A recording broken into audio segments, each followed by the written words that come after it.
Hi everyone, welcome to my channel Education Facilitator. My name is Joyce and today we are going to continue our vocab session. तो 71 means 6 session already मैं ले चुकी हूँ जिसमें 10 vocab करा दी है. आप प्लेलिस्ट में जाएं अगर आपको vocab word power made easy जो बुक है उसकी सीखनी है तो प्लीज़ आप जा करके उनको देख सकते हो, बहुत हेल्पफुल होंगे. what is it? It is anecdote. So it is a noun. ये एक नाउन है, एक संज्ञा है जिसका अर्थ होता है कोई छोटी सी कहानी. ओके या किसी भी चीज़ का उपाख्यान, मतलब छोटा सा व्याख्यान करते हैं उसको कहते हैं. A short account of humorous और रिवीलिंग इंसिडेंट, मतलब एक बहुत छोटा सा हास्यप्रद और कोई भी एक इंसिडेंट शेयर किया हो वो. एक कोई भी story, tale in the sense छोटी कहानी को बोलते हैं, नैरेटिव. तो ये सब इसी के ही सिनोनिम्स हैं. For example the book is a rich store of anecdote. कोई भी बुक होती है स्पेशली जो जिनमें स्टोरीज होती हैं उनके अंदर उनके लिए बोला जाता है the book is a rich store of anecdote. जो बुक होती है, जो अच्छी बुक होती है, उसमें क्या होता है, बहुत छोटी छोटी कहानियाँ बड़े अच्छे तरीके से होती है.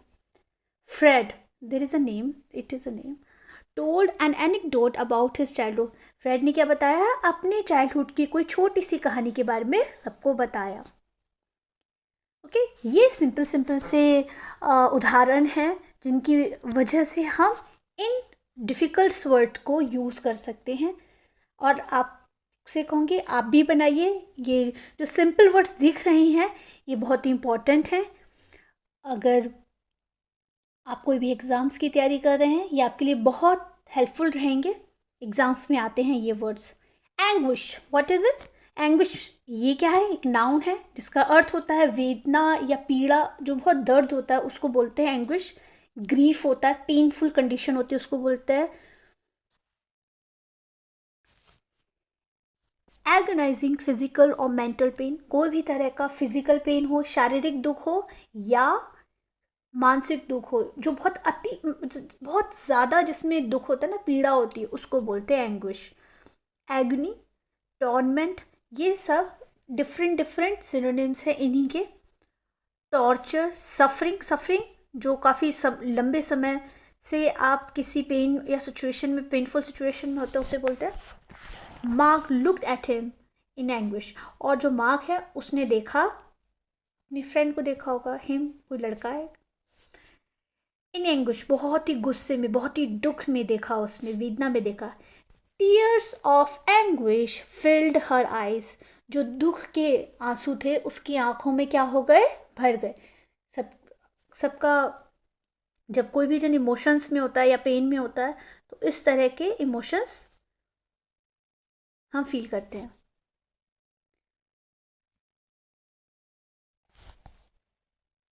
एनिमोसिटी क्या होता है? मैंने आपको बताया कि किस तरह से हम डिफ़िकल्ट वर्ड्स को ब्रेक करके सिलेबल्स के हिसाब से पढ़ सकते हैं और सही तरह से इसको प्रोनाउंस भी कर सकते हैं. एनिमोसिटी, ओके, ये एक नाउन है जिसका अर्थ होता है कोई भी तरह का बैर या दुश्मनी. रिजेंटमेंट, हॉस्टिलिटी, इलविल मतलब होता है बुरी इच्छा किसी के लिए कर रहे हैं. Antipathy, hostility, antagonism and enmity. तो ये सारे जो उसके सिनोनिम्स कौन होते हैं, एनिमोसिटी के सिनोनिम्स होते हैं. She felt a certain amount of animosity towards him. वो एक निश्चित, मतलब क्या कहा जाए, किसी के लिए दुश्मनी और बैर का भाव रखना. तो किसी व्यक्ति के लिए एक सर्टेन अमाउंट की वो बैर भाव रखती है, उसने फील किया पास्ट टेंस में. I could sense the animosity between them. मैं क्या कर सकता था, मैं दो लोगों के बीच में जो दुश्मनी थी उसका जो फीलिंग थी, एक तो चाहे हेट्रेड हो चाहे वो लव हो, किसी भी तरह का इमोशंस होता है, अगर बहुत ही वैलिड है और सामने वाला इंसान उस चीज़ को फील कर लेता है, जो कि बहुत ऑब्जर्वेंट होता है, वो बहुत अच्छे से समझ जाता है कि सामने है क्या, तो आप बहुत आसानी से इसका एग्जाम्पल बना सकते हैं। Anomaly, what is the mean of anomaly? Anomaly mean क्या होता है? असंगति, जो अलग हो, बिल्कुल सिमिलर नहीं हो, डिफरेंट हो, अलग हो, संगत नहीं करने वाली हो, ये एक नाउन है। एन एब्रेशन, इरेगुलरिटी, जो रेगुलर नहीं हो, जैसे मैं यहाँ पे आपको इन दिनों रेगुलर वीडियोस आ रहे हैं आपके पास, अगर बीच में 1-2 दिन नहीं आता है तो इरेगुलर हो जाएगा। Okay, deviation, freak, exception, departure, variation. Okay, तो ये सब किसके? एनोमली के ही एग्जाम्पल्स हैं। This fact alone explain the sun climate anomaly, यह एक सच एक्सप्लेन करता है कि जो सन और क्लाइमेट उन दोनों के बीच में क्या है, एक विसंगति है या असंगति है, संगति एक साथ नहीं है। A house without a roof is an anomaly, एक घर बिना छत के एक एनोमली है, मतलब एक विसंगति है। कैसे? क्योंकि उसमें ठंडा भी रहेगा, उसमें जो वेट मतलब गीला भी रहता है, तो इस वजह से वो घर कैसा, बिना छत का जो घर होता है वो अपने आप में ही, आप खुद समझ सकते हैं उसमें कितनी चीज़ों में चेंजेस आ सकते हैं उस घर में, तो उस बेसिस पे किया गया एनोमली का use. Antecedent, what is the mean of antecedent? ये एक नाउन है, पूर्व पद और पूर्व इतिहास। ये पूर्व पद, पूर्व इतिहास इन द सेंस जो पास्ट से रिलेटेड होता है ना, जो हमारे पूर्वज होते हैं, लाइक हमारे पेरेंट्स के भी पेरेंट्स, उनके भी पेरेंट्स, उस बेसिस पे। प्रीकुर्सर, फॉररनर, एंसेस्टर, फोरफादर, ये सब किसके एग्जाम्पल्स हैं? एंटीसीडेंट के एग्जाम्पल्स हैं।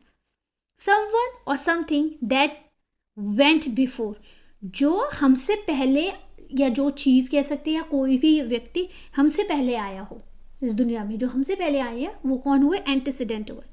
Your parents and grandparents could be said to be your antecedent, आपके पेरेंट्स और उनके भी पेरेंट्स हमारे क्या हो सकते हैं? पूर्वज होते हैं, है ना, ये कहा जा सकता है। दे केम बिफोर यू मीन्स ये आप हमारे से पहले आए हुए होते हैं, तो इनको हम क्या बोलेंगे? एंटीसीडेंट बोलेंगे। एंटीपैथी, देखिए एक होता है इम्पैथी। इम्पैथी वो होती है जो दूसरों को देख करके हम उस फीलिंग को खुद फील करते हैं, वो तो होती है इम्पैथी। ओके, और वो होती है एंटीपैथी, वो बिल्कुल अपोजिट होती है। एंटीपैथी क्या होती है? किसी के लिए नेगेटिविटी एक्सट्रीम लेवल पे, घृणा बोलेंगे, द्वेष बोलेंगे, और ये एक नाउन है।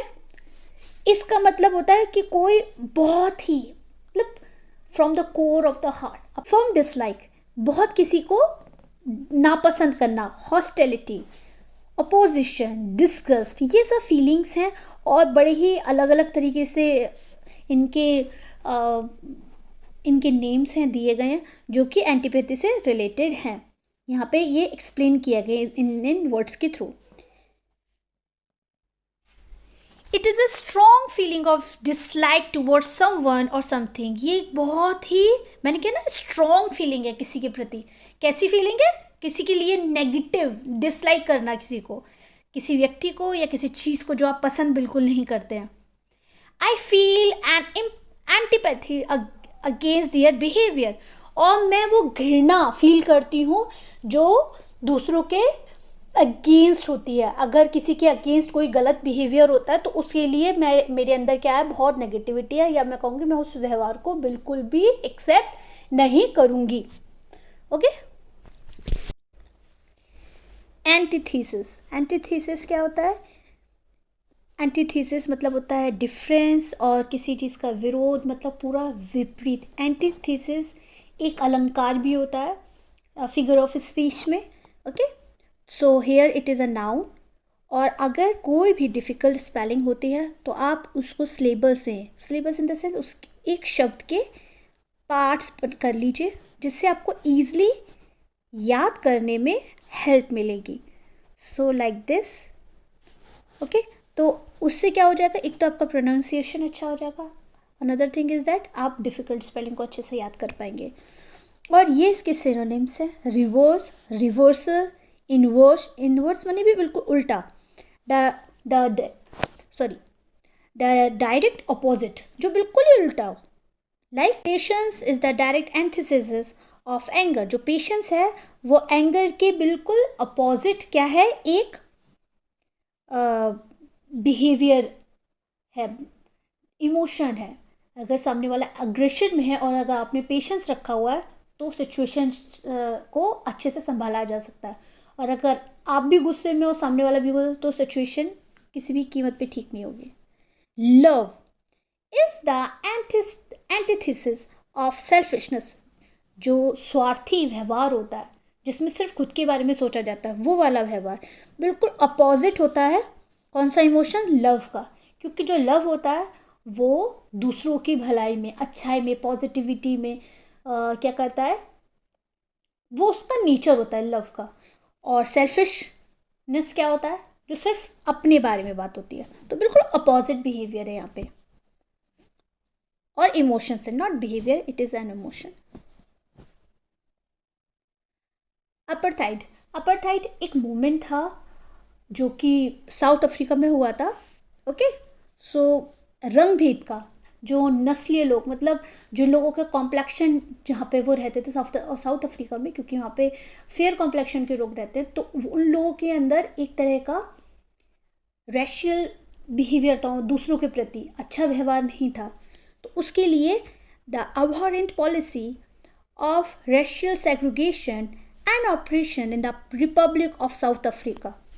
तो अबहरेंट मतलब क्या होता है, घिनौनी जो पॉलिसी थी ऑफ रेशियल सेग्रीगेशन, जिसमें जो दक्षिण अफ्रीका जो गणराज्य है ना, रिपब्लिक इन द सेंस जो गणराज्य है, उसमें जो नस्लीय अलगाव व उत्पीड़न की घृणित नीति थी। क्या, ये apartheid. Okay,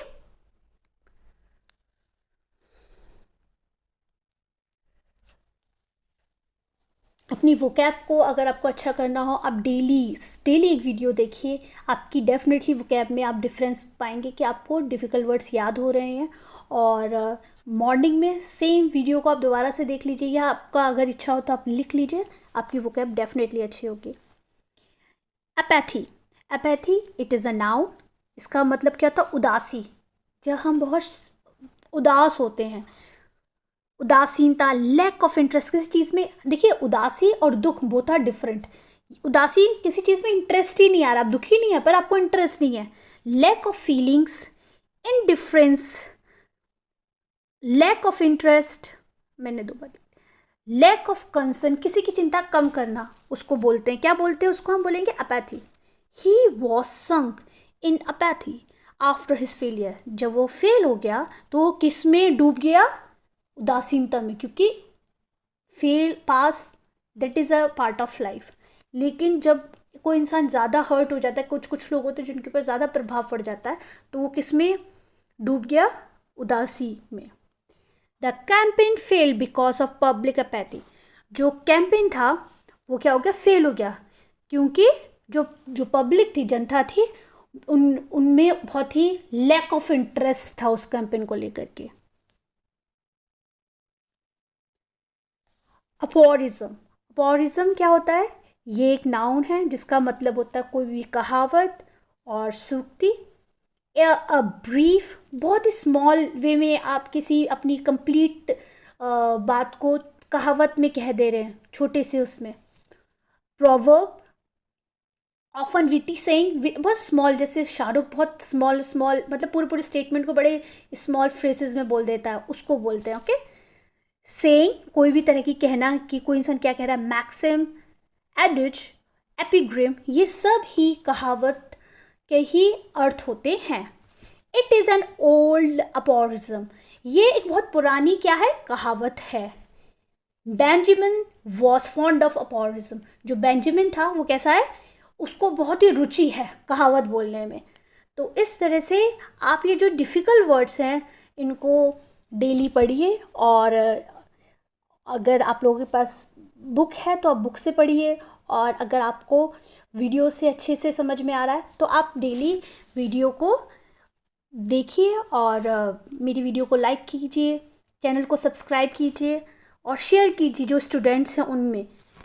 thank you so much.